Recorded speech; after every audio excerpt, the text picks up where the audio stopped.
Hey guys, here I am again doing a review on Boba Fett Starship microfighter. So this is just going to be paying homage to the antique days of this channel. The early years of Ben Our Lego, when I actually was a Lego channel. Obviously that's how it all started. I didn't plan on this, but I got a set as a gift and figured I'd go ahead and just do a review on it. So here's the box. Just standard box, ages 6 and up, 75344, 85 pieces, building toy, and other languages that I won't even attempt to read. And up top you get the Boba Fett minifigure. And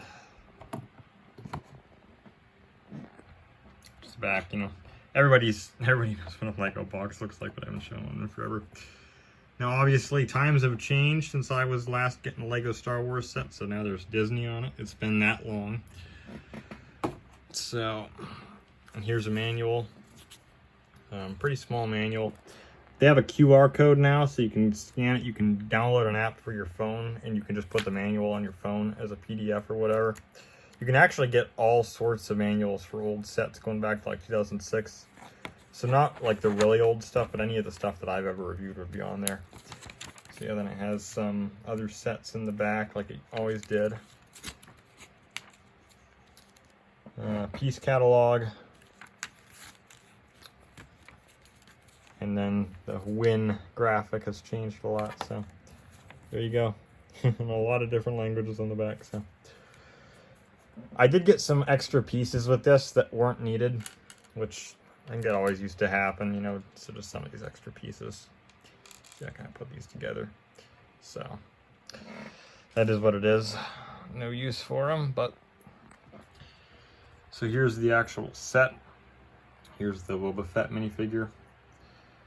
And obviously, I haven't actually seen any of the newer Star Wars shows, but I at least know some of the details. So this is obviously after he has fixed up his armor.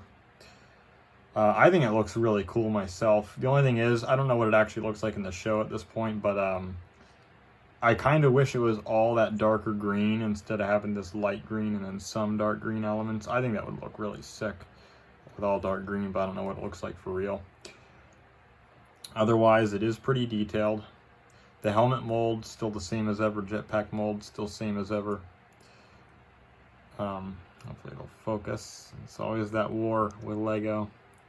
But you know the helmet details for Boba Fett, so yeah. And obviously you can take the helmet off.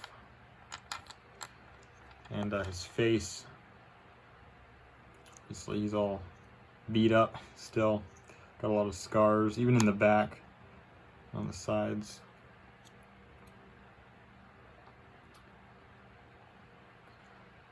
Obviously they have corrected his skin tone since all the old clone heads were the same color as the rest of them.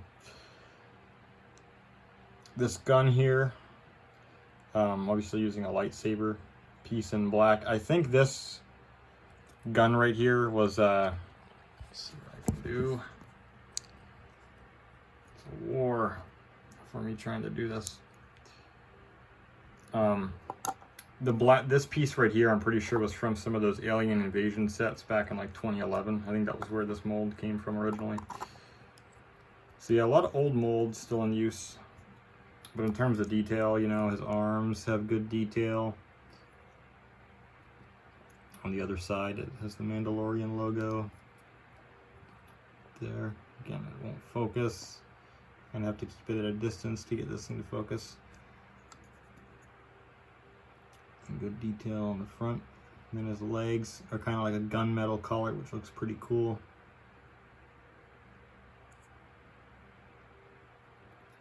Up at the top they're black and the details are good. And then obviously, again, trying to do this with one hand sucks because I can't really set up a tripod. Let me see, I'm just gonna set this down. If you take his head off and the jetpack off, there is actually back detailing as well, which is nice. These are probably all standard amenities these days, but back when I was into Lego, it wasn't. if you got back printing, it was a good thing. It was a real good thing. So yeah, I wonder if the clone heads look similar to this. No, they probably do. So there's Boba Fett. Again, I take forever. But then here's the actual ship, the slave one. And obviously it's very small. It is fairly detailed for what it is. The shape of it is all there, obviously. It looks pretty good. The only thing I would have asked for, really, for what it is maybe make this a little wider, this cockpit piece, so it actually kind of covers the side, because that was always a cool part of the ship on the older sets. But that is there. It does stand on its own like that. It's actually pretty stable like that. You can definitely display it in this manner. And obviously the wings do turn. So you can have it out in the flying position. Like that. So that's the front detail. The back detail. Reminds me a lot of mini kits from the old Lego Star Wars games. Put them down in landing mode. So, and you have to straighten them out yourself, but you can just see some of the detail. Again, this is kind of tough to do with one hand, but you can see the detail on the set pretty good. It does have the flick fire missiles. I'm not going to try to flick them, but yeah, they just fire out. So, good old flick fire missiles. They're kind of tough to flick on this because it's like right there, but and then in terms of the cockpit, you can see it's pretty open there. And then put him in it. What I'll say is when you first put him in, because the angle he's at, you can put him with his arms out if you want, or just leave him. When you first put him in, doing it with one hand is real fun, of course. He'll be hunched forward like this, so you have to kind of push him back in. And then when he's back in there, he's a lot more stable. And he's not hunched forward, so even like that, you can see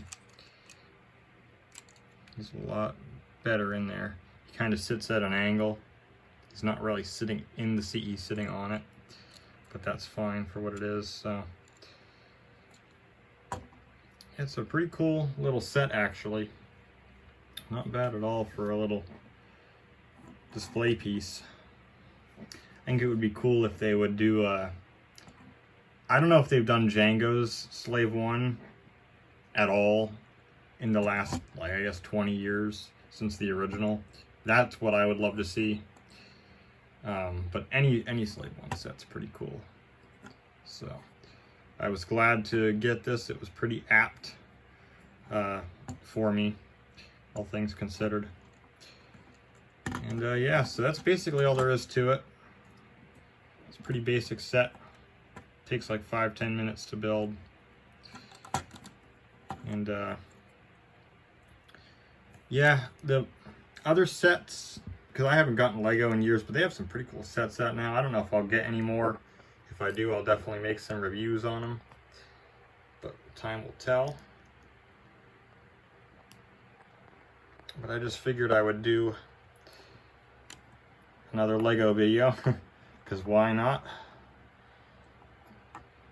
And so yeah, again, I'm sorry about this video being kind of crappy with the one-handed footage, but it's all I can really do because my actual camera is a lot lower quality than this.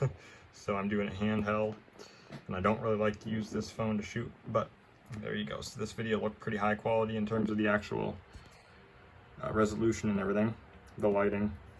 But yeah, so there you guys go. Just another Lego video after many, many years. because I haven't really been into Lego. Like, once I got an Xbox, my interest in Lego was almost immediately gone, which that would be 10 years ago now. Early 2013 is really the last time I was into Lego. And ever since then, it's more of just been like kind of a looking back thing. I haven't really gotten many new sets, and certainly I haven't reviewed a new set in probably about 10 years. So, yeah, pretty cool. I notice I've been getting a lot of new subscribers recently, so welcome everybody. I don't know exactly, that pickups vid got a bunch of views for some reason, even though I didn't even put PS3 in the title or the description or anything. I got a lot of views. I don't know if all of them came from that, but nonetheless, welcome. And you got to see what the channel was originally about. So hopefully I'll have some other stuff out soon, and catch you guys later.